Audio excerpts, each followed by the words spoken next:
Resistances का combination यानी कि ग्रुपिंग ऑफ रेजिस्टेंसेस। ठीक है, so let's start with this grouping of resistances. ठीक, रेजिस्टर्स बोल सकते हैं। ठीक, दो प्रकार की ग्रुपिंग है, पहला है सीरीज और दूसरा है पैरेलल। पहला है सीरीज और दूसरा है parallel. Now what is series combination, इसको ध्यान से समझेंगे हम लोग। मान लीजिए हमारे पास एक रजिस्टर ऐसा है, दूसरा ये रहा और तीसरा ये रहा। ठीक, ये रेजिस्टर्स के सिंबल्स हैं, मैंने ये आपको बताया नहीं, ये अज्यूम करते हुए कि हम लोग 10th पास करके आए हुए हैं। ठीक है जी, ठीक है। मान लीजिए ये एक रजिस्टर है जिसका रेजिस्टेंस की वैल्यू R1 है, इसके रेजिस्टेंस की वैल्यू R2 है और इसके रेजिस्टेंस की वैल्यू R3 है। क्लियर? मान लेते हैं कि इसके जो दो आर्म्स हैं, दो हाथ हैं, ऐसे दो हाथ। ठीक, ये A है, B है, इसका B और C है और इसका C और D है। अगर दो रेजिस्टर्स को हम इस प्रकार से कंबाइन करें ताकि किसी भी दो रेजिस्टर के बीच में सिर्फ और सिर्फ एक एंड कॉमन हो, जैसे कि R1 और R2 के बीच में B कॉमन है, R2 और R3 के बीच में C कॉमन है, देन हम ये कह सकते हैं कि resistors are connected in parallel series. Right, now इसके अक्रॉस हमने एक पोटेंशियल डिफरेंस का सोर्स लगा दिया, यानी कि बैटरी या सेल लगा दिया, ये अज्यूम करते हुए कि करंट, ये जो कंडक्टिंग वायर्स है उनका कोई रेजिस्टेंस नहीं है। अगर ऐसा है तो ये पूरे कनेक्टिंग वायर पे हर जगह पे सेम पोटेंशियल होगा। जैसा इस A का पोटेंशियल A है, इस पॉइंट का पोटेंशियल A है, तो ये पूरा A होगा, यहां से आता है, कोई पोटेंशियल का लॉस नहीं होगा, कोई पोटेंशियल ड्रॉप नहीं होगा। उसी प्रकार से ये वाला पॉइंट भी D होगा। तो ये अगर मैं देखूं तो इसका हायर पोटेंशियल हो जाएगा VA और ये लोअर पोटेंशियल पॉइंट हो जाएगा VD, तो पोटेंशियल डिफरेंस हो जाएगा V, higher minus lower. Potentials are defined for points. Okay, so इस रेजिस्टेंस का एक एंड VA पे कनेक्टेड है और दूसरा एंड VB पे कनेक्टेड है, तीसरा इसका दूसरा एंड VC पे कनेक्टेड है और इसका दूसरा एंड VD पे कनेक्टेड है। मतलब this resistance is connected between VA and VB, potentials VA and VB, this is connected between VB and VC and this is connected between VC and VD। तो इसके across का potential difference कितना हो गया? VA minus VB। ठीक, इसके across का potential difference कितना हो गया? VB माइनस VC और इसके अक्रॉस का पोटेंशियल डिफरेंस कितना हो गया? VC minus VD। समझ आ रहा है? मतलब इन तीनों के अक्रॉस जो पोटेंशियल ड्रॉप्स है वो डिफरेंट है, लेकिन क्योंकि सब के सब एक ही लाइन में कनेक्टेड है तो जो रेट ऑफ फ्लो है चार्ज का वो कहीं पर भी डिवाइड नहीं हो रहा है। ये पूरा अगर एक पाइप की तरह मान लो आप, तो कहीं पर भी रेट ऑफ फ्लो डिवाइड नहीं होगा। जिस रेट से चार्ज यहां से निकलेगा उसी रेट से चार्ज यहां पर घुसेगा और बीच में कहीं पर भी डिवाइड नहीं हो रहा है। इसलिए हम ध्यान से समझेंगे कि अगर हम सीरीज कॉम्बिनेशन करते हैं तो किसी भी दो रजिस्टर के बीच में सिर्फ और सिर्फ एक ही पॉइंट कॉमन है। Only one point is common between any two resistors। any two resistors, किसी भी दो रेजिस्टर्स के बीच में सिर्फ और सिर्फ एक ही पॉइंट कॉमन है।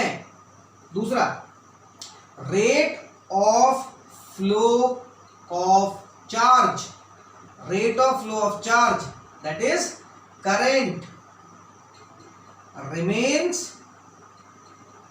same across each resistor। सभी रजिस्टर के अक्रॉस करंट कैसा होगा? सेम होगा। और तीसरा हम सीरीज की बात कर रहे हैं अभी। तीसरा, पोटेंशियल ड्रॉप्स। पोटेंशियल ड्रॉप्स मतलब दोनों के अक्रॉस, दोनों रेजिस्टर के दोनों एंड्स पे जो पोटेंशियल पॉइंट्स है उसका difference, potential drops across each resistor will be different. Potential drops across each resistor will be different. ठीक है ना। अब यहां पर एक और बात समझने वाली है, सिंपल सी बात है। जैसे ओम्स लॉ होता है V equals to I into R, ठीक है। तो अगर मान लो सभी रेजिस्टर के अक्रॉस करंट सेम है, if current across each resistor is same, इसका मतलब V is proportional to R, ठीक है। यहां पर लिख देते ओम्स लॉ, नहीं तो बुरा मान जाएगा वो, ठीक है। और यहां पर लिख देते I is same across each resistor, I is same across each resistor, so V is proportional to R। कहने का अर्थ क्या है कि potential drop across each resistor will be different as well as it will be proportional to the value of resistance। जिस resistor का resistance अधिक होगा उसके क्रॉस पोटेंशियल ड्रॉप ज्यादा होगा, और जिस रेजिस्टर का रेजिस्टेंस कम होगा उसके क्रॉस पोटेंशियल ड्रॉप कम होगा, राइट, ठीक है। सो हम कह सकते हैं कि potential drop across each resistor will be different and potential drop को पीडी लिख देता हूं मैं, potential drop is proportional to the value of resistor. तो हमने तीन चार बातें बहुत इंपॉर्टेंट है सीरीज कॉम्बिनेशन में। If while grouping of resistors, if there is only one point common between any two resistors, then they can be said to be connected in series, but all 3 points must also follow that rate of flow of charge across each resistor will remain same, that is the current across each resistor will remain same, potential drop across each resistor will be different as well as it is proportional to the value of resistor. The more the resistance, the more will be the potential drop, right? Now let's derive the relationship for equivalent resistance in the series combination, okay?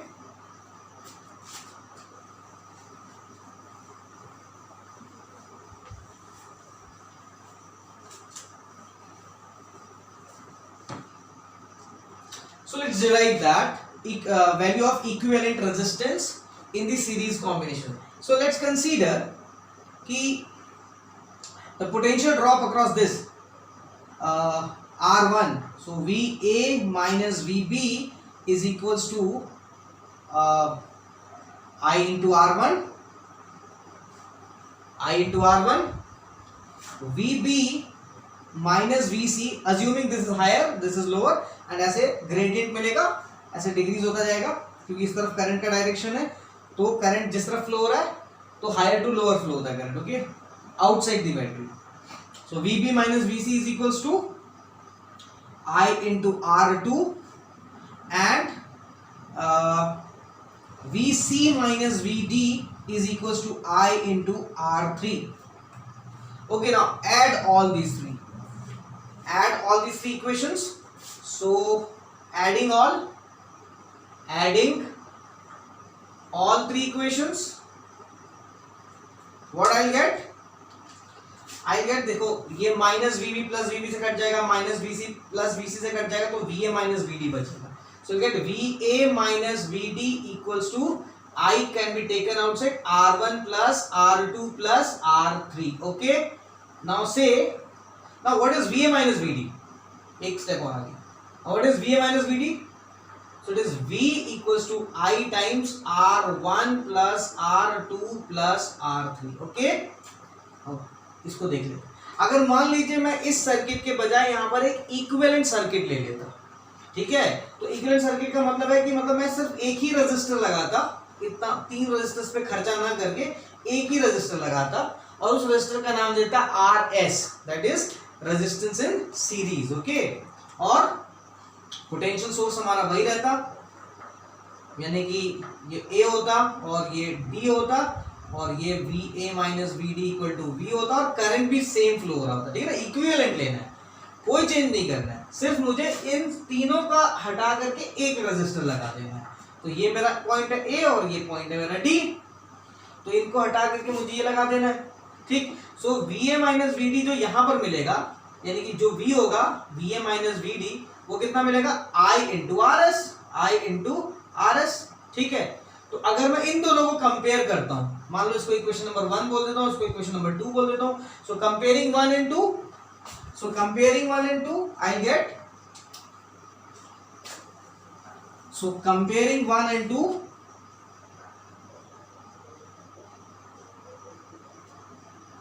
I have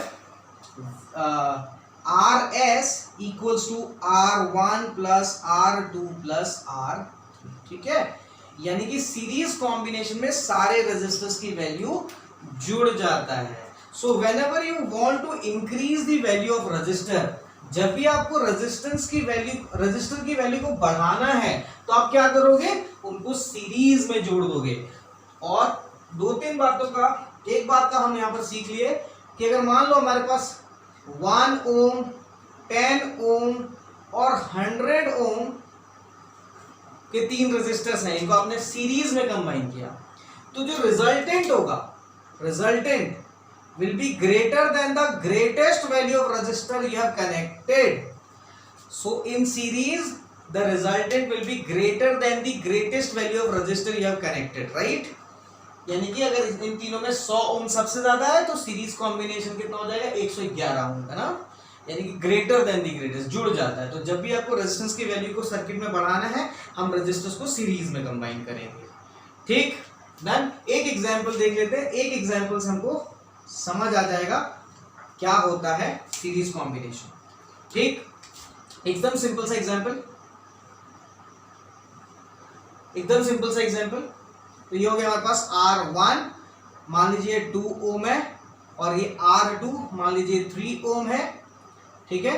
और ये हमने यहाँ पर एक potential source connect कर दिया जिसका value है 10 वोल्ट, ठीक है। और हमसे पूछ लिया गया R इक्विवेलेंट कैलकुलेट करके बता दीजिए, find the value of R equivalent. दूसरा हमसे पूछ लिया गया I इक्विवेलेंट यानी कि net current in the circuit. फिर तीसरा हमसे पूछ लिया कि दोनों रेजिस्टर के अक्रॉस इंडिविजुअली करंट और voltage. So voltage drop and current across each resistor, ठीक है। ऐसा पूछ लिया हमसे, सिंपल सा सवाल है। तो ये तीनों हम पूछ लेंगे, तीनों हम सॉल्व देख लेते हैं कितना आसान है। तो हमें साफ तौर पे नजर आ रहा है कि ये दोनों रेजिस्टर्स हमारे पास सीरीज कॉम्बिनेशन में है, ठीक है। इनके बीच में सिर्फ एक ही पॉइंट कॉमन है। तो जो रिजल्टेंट रेजिस्टेंस होगा, जो R इक्विवेलेंट होगा, सो R इक्विवेलेंट जो होगा वो हो जाएगा हमारे पास R1 प्लस R2 यानी कि 2 ohm plus 3 ohm, that comes out to be 5 ohm, ठीक है। ये R इक्विवेलेंट हो गया। यहां से I कितना हो जाएगा, using Ohm's law, using Ohm's law. So I is equals to V by R, है ना, V इक्वल्स टू IR, तो I is equals to V by R। यहां पर हमारे पास I की वैल्यू हो जाएगी V कितना है जी, 10 वोल्ट, और R हमारे पास है 5। अगर इसको इक्विवेलेंट निकालना तो ये भी इक्विवेलेंट और ये भी इक्विवेलेंट, मतलब टोटल सर्किट का, ठीक है। तो हमारे पास करंट की वैल्यू कितनी हो जाएगी, 2 एम्पियर्स। सो I इक्विवेलेंट जो आ गया वो आ गया हमारे पास 2 एम्पियर, यानी कि टोटल सर्किट में जो करंट है वो 2 एम्पियर आ गया। यानी कि हमने R इक्विवेलेंट कैलकुलेट कर लिया, I इक्विवेलेंट निकाल लिया। This is R equivalent, this is one answer and this is second answer, ये दो हमने निकाल लिया। अब तीसरा वाला बोल रहा है voltage drop and current across each resistor. तो सीरीज कॉम्बिनेशन में हर रेजिस्टर के अक्रॉस करंट सेम होता है, सीरीज कॉम्बिनेशन में हर रेजिस्टर के अक्रॉस करंट सेम होता है, मतलब कि इन दोनों के अक्रॉस करंट उतना ही होगा जितना सर्किट में, यानी कि अगर ये I इक्विवेलेंट 2 एम्पियर आया है तो उतना ही करंट इन दोनों के क्रॉस जाएगा। इसका मतलब हम लिख देंगे करंट I1 यानी current across resistor 1 is 2 ampere and current I2 is also 2 ampere, current remain same, ठीक है, अब दोनों के अक्रॉस इंडिविजुअली ओम्स लॉ लगा लीजिए, दोनों के अक्रॉस इंडिविजुअली ओम्स लॉ लगा लीजिए। तो इसके अक्रॉस का करंट आपको पता है, इसका रेजिस्टर पता है, तो करंट की वोल्टेज ड्रॉप निकल जाएगा। सो V1 जो आएगा वो आएगा I1 इंटू R1। सो V1 कितना आ जाएगा, I1 कितना है जी हमारे पास 2 और R1 भी 2 है, तो वोल्टेज ड्रॉप कितना आ जाएगा, V1 कितना आ जाएगा हमारे पास 4 वोल्ट। वोल्ट लिखना ना भूलें, ये उसका डेकोरेशन है, बिना उसके काम ठीक नहीं होगा। V2 निकालना है तो हो जाएगा I2 इंटू R2। तो V2 की वैल्यू कितनी हो जाएगी, I2 की वैल्यू हमारे पास again 2 ampere, R2 value 3 ampere 3 ohm, तो 3 2 जा 2 इंटू 3 6 वोल्ट। सो V2 हमारे पास 6 वोल्ट हो गया। ठीक है, और चेक करने के लिए आप इन दोनों को जोड़ के देख लो, ये टोटल हमारे पास 10 वोल्ट के आसपास आ रहा है, यानी कि जितना बैटरी ने आपको पोटेंशियल दिया उतना ही ना खर्च होगा दोनों के अक्रॉस। तो इसके अक्रॉस जिसका वैल्यू कम था, देखो जिसका वैल्यू कम था उसके अक्रॉस कम वोल्टेज ड्रॉप हुआ, प्रोपोर्शनल देखो, और जिसका वैल्यू ज्यादा था उसके अक्रॉस ज्यादा वैल्यू ड्रॉप हुआ। ठीक है, तो हम यहां से एक और निष्कर्ष निकाल सकते हैं, कंक्लूजन निकाल सकते हैं, क्या कि in series V1 is to V2 is to V3 is equal is in the ratio of their resistors R1 is to R2 is to R3। और एक और फॉर्मूला है जो आप ट्राई करेंगे डिराइव करने के लिए, मैं डायरेक्ट बताऊंगा कि अगर मान लो आपको निकालना है V1 is equal to V1 equals to V by R1 plus R2 into R1। ठीक है, डायरेक्ट निकाल सकते हैं। एंड सिमिलरली V2 निकालना है तो जगह V into R2 upon R1 plus R2। आप चाहे तो इस फॉर्मूले को डिराइव भी कर सकते हैं। हम इसको एक एग्जाम्पल के तौर पे देख लेते हैं कि अगर मुझे V1 निकालना था तो टोटल V कितना था, टोटल पोटेंशियल इस वाले सर्किट पे कितना था जी, टोटल पोटेंशियल था 10 वोल्ट। तो 10 इंटू R1 कितना था 2 upon R1 plus R2 that is 5। तो 5 2 10, ये 4 वोल्ट आ गया। देखो इसके जैसा आ गया। उसी तरीके से V2 कैलकुलेट करना था तो 10 into V into R2 10 into 3 over 5, तो 5 2 3 2 6 वोल्ट आ गया ना। तो आप डायरेक्ट भी कैलकुलेट कर सकते हो। और ये फॉर्मूला कैसे निकल के आया ये आप लोग एक बार खुद सोचेंगे। ठीक है, अभी देख लेते हैं हम लोग पैरेलल कॉम्बिनेशन। पैरेलल कॉम्बिनेशन में क्या होता है देखते हैं। अगर मान लीजिए हमारे पास 3 रजिस्टर्स हैं, एक का वैल्यू है R1, दूसरे का वैल्यू है R2 और तीसरे का वैल्यू है R3। ठीक है, और सबके दोनों हाथ को कॉमन पॉइंट से कनेक्ट कर दिया, दोनों एंड्स को कॉमन पॉइंट पे कनेक्ट कर दिया। ठीक है, मान लीजिए हमने यहाँ पर बैटरी लगाई, ये बैटरी लगाया ये। ठीक है, ये पॉइंट है बैटरी का A और ये पॉइंट है B। इसका पोटेंशियल है VA, इसका पोटेंशियल है VB। तो VA माइनस VB कितना हो जाएगा V। ये हमने पोटेंशियल डिफरेंस लगा दिया। अब A पॉइंट से हमने इसके इस वाले हाथ को जोड़ दिया। ठीक है, ये मान लीजिए हमने इसको ऐसे कनेक्ट कर दिया जी। ठीक है, तो ये सब के सब किस पे आ गया, VA पोटेंशियल्स पे आ गए। देखो ध्यान से, ये VA पे आ गया, उसको जोड़ दो ऐसे। ठीक, तो ये पॉइंट भी A हो गया ना। ठीक, उसी तरीके से VB से इसको जोड़ दो, ये पॉइंट हो गया B, उसको जोड़ दो। ठीक है, तो इसका पोटेंशियल ये कितना हो गया, ये सब VB पे आ गए। देखो सबका पोटेंशियल VB हो गया।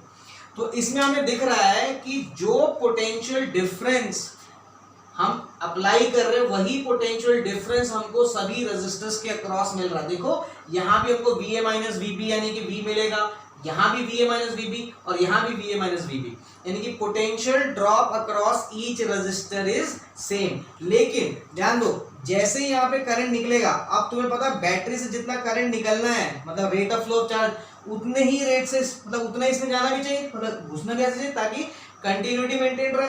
अब ये जब करंट यहाँ पर जाएगा, यहाँ पर, तो ये करंट 3 अलग अलग रास्तों में डिवाइड हो जाएगा।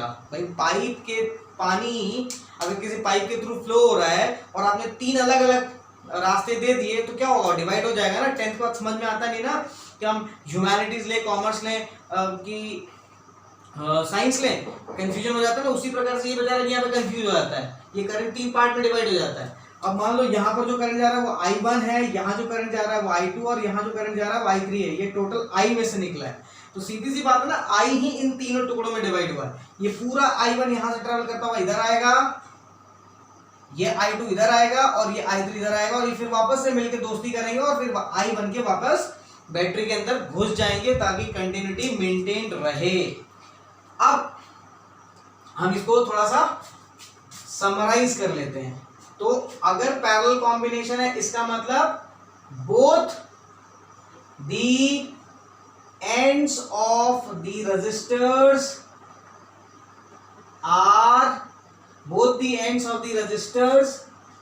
Are connected to common points, ठीक है।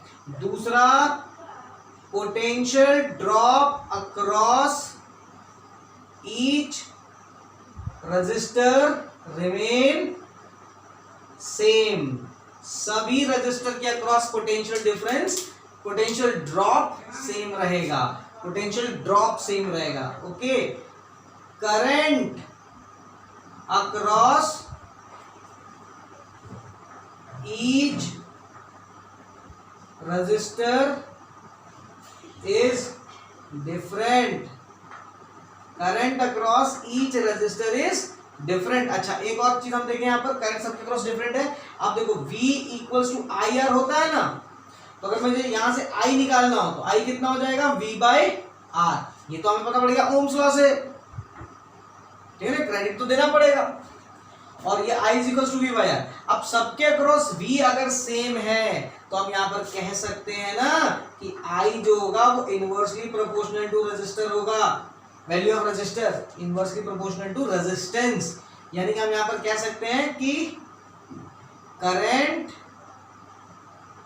Across each resistor is inversely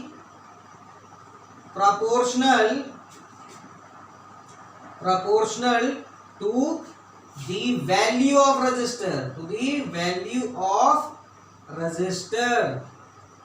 so current across each resistor is inversely proportional to the value of resistor। इस बात का हम ख्याल रखेंगे यहाँ पर, ठीक है। now let's derive the relationship। हम रिलेशनशिप को डिराइव कर लेते हैं किस चीज के लिए, फॉर इक्विवेलेंट रेजिस्टेंस, ठीक है। सो एक काम करते हैं, हम करंट कैलकुलेट कर लेते हैं सब में से। So let's calculate the current. So I1 जो होगा, I1 करंट जो होता है वो होता है वोल्टेज अपॉन रेजिस्टेंस। तो इसका क्रॉस वोल्टेज कितना, VA minus VB upon R1, मतलब वोल्टेज है VA माइनस VB, यानी potential difference VA minus VB upon resistance, voltage upon resistance, ठीक है। सो हम इसको V बाय R मतलब लिख देते हैं VA minus VB upon R1, जिसको आप V अपॉन R1 लिख सकते हैं, ठीक है। उसी तरीके से I2 क्या होगा, VA minus VB upon R2, जिसको भी आप V अपॉन R2 लिख सकते हो। और I3 भी वैसे ही हो जाएगा VA minus VB upon R3, यानी कि ये हो जाएगा V upon R3। Now add all these three, इन तीनों को ऐड कर दो। सो हमें मिल जाएगा यहां पर I is equals to I1 plus I2 plus I3, यानी कि V by R1 plus V by R2 plus V by R3। यहां पर हम लिख देते हैं since I is equals to I1 plus I2 plus I3, ठीक है ना। हमने इन तीनों को ऐड कर लिया, हमने इन तीनों को ऐड किया, क्योंकि यही एक करंट ही तो तीनों में डिवाइड हुआ था। तो इन जब तीनों को इधर ऐड करोगे तो I1 plus I2 plus I3 यहाँ कितना हो जाएगा, I, इन तीनों का सम। और ये जो I इनकी वैल्यू तो इधर ऐसे हो जाएगा, ठीक है। क्लियर है ये बात। इसका मतलब यहाँ से I का वैल्यू हो जाएगा आपके पास I is equal to V common निकाल लो, 1 upon R1 plus 1 upon R2 plus 1 upon R3। So मान लीजिए इसका इक्विवेलेंट सर्किट हमारे पास कुछ ऐसा होता कि हम यहाँ पर A और B के बीच में ये सारे रेजिस्टेंस को हटा देते, इतना खर्चा करने की जरूरत नहीं भैया, हम लगाएंगे सिर्फ एक रजिस्टर लगा देते हैं इस A के और B के बीच में, सिर्फ एक रेजिस्टेंस, और उसका नाम देते हैं हम आर पैरेलल। क्या नाम देते हैं इसका? R parallel. तो क्या हो जाएगा? तो अगर आप ओम्स लॉ लगाओगे यहां पे, so using Ohm's law for equivalent circuit, for equivalent circuit, तो इक्विवेलेंट सर्किट के लिए अगर आप ओम्स लॉ लगाओगे तो क्या हो जाएगा? यहां से आई निकालो, I is equals to VA minus VB, क्योंकि इसके अक्रॉस भी potential drop VA minus VB होगा, अपॉन इसका रेजिस्टेंस RP। ठीक है, देखिए V अपॉन RP। तो इसको बेटा नाम दे दो अपन 1 और इसको नाम देते हैं 2, और कंपेयर जब करेंगे 1 और 2 को, so on comparing 1 and 2, on comparing 1 and 2 हमें पता पड़ जाएगा कि 1 अपॉन आर पैरेलल, देखो 1 upon R parallel is equal to 1 upon R1 plus 1 upon R2 plus 1 upon R3। इसी तरीके से n रेजिस्टर्स के लिए आगे बढ़ाया जा सकता है। ठीक है, नाउ इसको हम लोग एक एग्जांपल के थ्रू इलस्ट्रेट कर लेते हैं, हमको एक एग्जांपल के थ्रू ये समझ में आ जाएगा। तो लेट्स टेक वन एग्जांपल। ठीक, एक एग्जांपल लेते हैं हम लोग। तो हमारे पास एक एग्जांपल है सिंपल सा, सिर्फ 2 रेजिस्टर लेते हैं। मान लीजिए इसका रेजिस्टेंस की वैल्यू 3 ओम्स, इसका रेजिस्टेंस का value 6 ohms.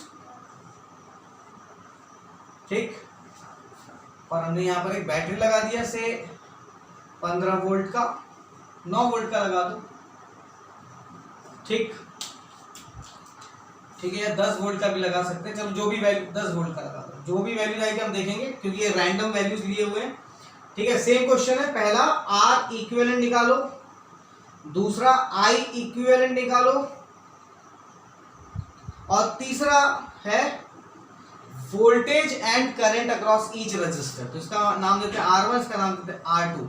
So voltage and current across each resistor, across each resistor, voltage and current across each resistor, ऐसे निकालना है आपने को।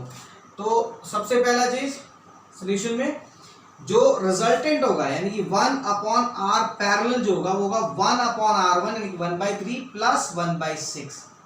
ठीक है, तो ये कितना हो जाएगा हमारे पास? एलसीएम ले लो, तो 3 और 6 का एलसीएम कितना हो जाएगा? लोवेस्ट कॉमन मल्टीपल कितना हो जाएगा? चलो 18 ले लेते हैं हम। ठीक, और ये कितना हो जाएगा हमारे पास? यहाँ पे 6 और यहाँ पे हो जाएगा 3, हो जाएगा हमारे पास 9/18, ये कट के कितना हो जाएगा? 1/2। तो ये वैल्यू है 1 अपॉन आर पैरेलल की, 1 अपॉन आर पैरेलल की वैल्यू है 1/2। इसका मतलब रेसिप्रोकल्स ले लो तो आर पैरेलल को ले लोगे 2 ओम। ठीक है, इसको हम डायरेक्टली भी एक फॉर्मूले से कर सकते थे, अगर सिर्फ 2 रेजिस्टर हो, ध्यान रहे सिर्फ 2 रेजिस्टर हो तो सीधा हम फॉर्मूला लगा सकते हैं R1 R2 upon R1 plus R2। ठीक है ना, तो डायरेक्ट भी कर सकते थे हम लोग इसको इस वाले फॉर्मूले से। तो आप लोग इसको इस्तेमाल करना, जब 2 रेजिस्टर हो तो ये बहुत हैंडी फॉर्मूला है, इसका प्रयोग किया जा सकता है। ठीक है, तो हमारे पास आर पैरेलल की वैल्यू होगी 2 ohm. Now using Ohm's law, using Ohm's law I निकाल लो, तो आई इज इक्वल टू, मतलब आई इक्विवेलेंट निकाल लो, हो जाएगा V/R। तो V कितना है जी? V हमारे पास है 10 और R हमारे पास है R इक्विवेलेंट। टोटल करंट निकाल रहे हैं तो total voltage upon total resistance, तो टोटल वोल्टेज है 10, टोटल रेजिस्टेंस है 2, तो ये कितना आ जाएगा? देखिए 5 एम्पियर आ गया कट के। सो आई हमारे पास कितना आ गया? 5 एम्पियर। तो ये हमारे पास एक ये और एक ये, यानी कि आर इक्विवेलेंट और आई इक्विवेलेंट कैलकुलेट हो गया। अब हमें निकालना voltage and current across each resistor, voltage and current across each resistor. तो एक काम करेंगे हम लोग, दोनों के अक्रॉस, क्योंकि पैरेलल कॉम्बिनेशन में वोल्टेज तो सेम होगा, तो हम लिख देंगे नाउ सिंस लिखने की जरूरत है, आपको समझ में आ गया ना ये चीज। तो वोल्टेज अक्रॉस फर्स्ट रेजिस्टर हो जाएगा हमारे पास उतना ही जितना सर्किट के अक्रॉस है, यानी कि 10 वोल्ट। ठीक, और वोल्टेज अक्रॉस सेकंड रेजिस्टर कितना हो जाएगा हमारे पास? उतना ही, यानी कि 10 वोल्ट। अब इंडिविजुअली अगर करंट निकालना है तो अब जाहिर सी बात है दोनों में करंट अलग अलग होगा। ये करंट जो यहाँ से निकला है ना, ये 5 एम्पियर जो करंट यहाँ से निकला है वो यहाँ पर जाकर के 2 पार्ट में डिवाइड हो जाएगा। ठीक है, ऑब्वियसली वो इनवर्सली प्रोपोर्शनल टू रेजिस्टर की वैल्यू। ठीक है ना, जितना ज्यादा रेजिस्टेंस उतना कम करंट, ध्यान रहे ये हम लोगों ने डिस्कस किया।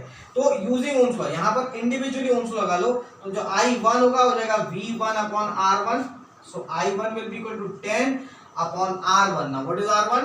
R1 इज 3, तो कितना हो जाएगा ये 10/3, रहने दो इसको इतना रहने दो 10/3 एम्पियर्स, ठीक है। उसी तरीके से I2 कितना हो जाएगा जी, I2 कितना हो जाएगा V2/R2, V2/R2, तो I2 हो जाएगा हमारे पास, V2 कितना है 10 और R2 हमारे पास है 6, ठीक है। तो इसको आप चाहो तो 5 वो लिखो, क्या बोलते हैं इसको 5/3 एम्पियर काट के, ठीक। अब इन दोनों को जोड़ के देखो, तो जो I हो जाएगा वो हो जाएगा I1 प्लस I2 यानी कि 10 प्लस 5/3, एलसीएम सेम आ जाएगा, इसको 3 ठीक से लिखो, तो जगह 15/3 यानी कि 5 एम्पियर, ठीक है। तो ये हमारा चेक भी हो गया कि हमने करेक्ट किया हुआ है, ठीक है ना। करंट को जोड़ोगे तो उतना आ जाएगा इक्विवेलेंट करंट के बराबर, ठीक। अब हम लोग नेक्स्ट लेक्चर में डिस्कस करेंगे कि क्या और करना है। मैं आपको एक पीडीएफ शेयर कर दूंगा जिसमें क्वेश्चंस होंगे सीरीज और पैरेलल के।